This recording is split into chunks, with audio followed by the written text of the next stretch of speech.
ไปดีข้าพเจ้าสองคนจะมาร้องเพลงโดยการแต่งเพลงขึ้นมาเพื่อเป็นกำลังใจให้แก่น้องสาวอันเป็นปือหญิงลังพบกับภัยพิบัติทางในรอบ10 ปีเพลงมีชื่อว่าคนลาวมาใจเดียวกัน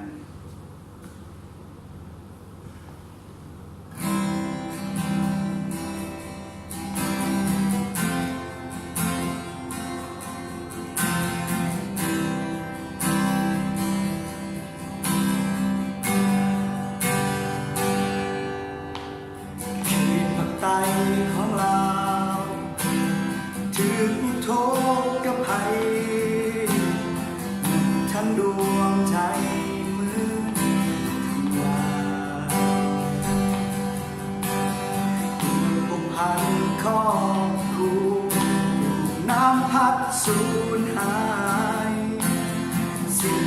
กายใจและ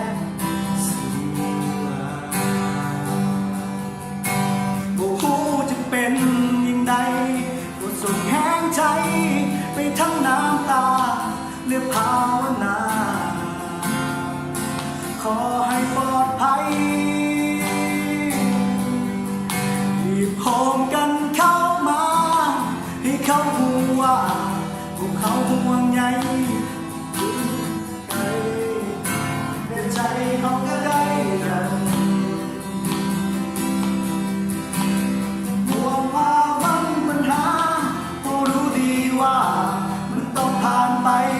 เป็นกำลังใจ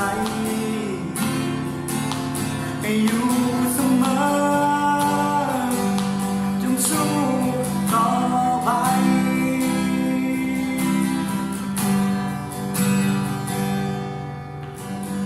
หนึ่งเป็นมือ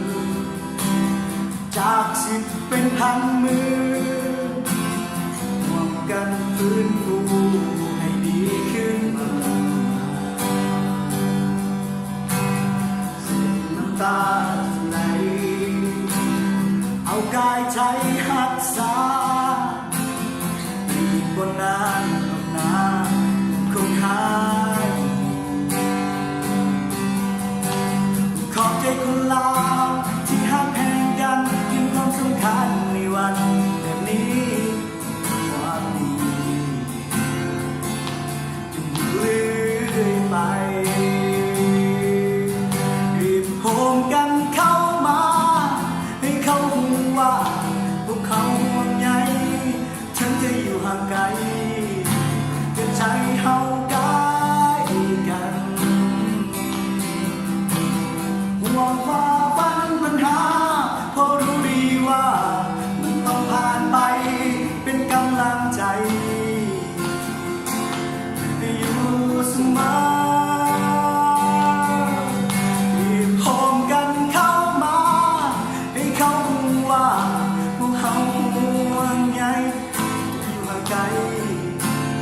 ใจเฮาไกลกันห่วงฝ่าฟันปัญหาเพราะรู้ดีว่ามันต้องผ่านไปเป็นกำลังใจให้อยู่เสมอพี่น้องอาจจะฟื้น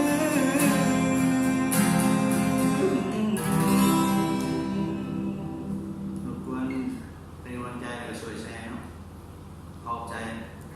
เขาให้ไอ้น้องอัตปือเขาสู้ๆกันแล้วกัน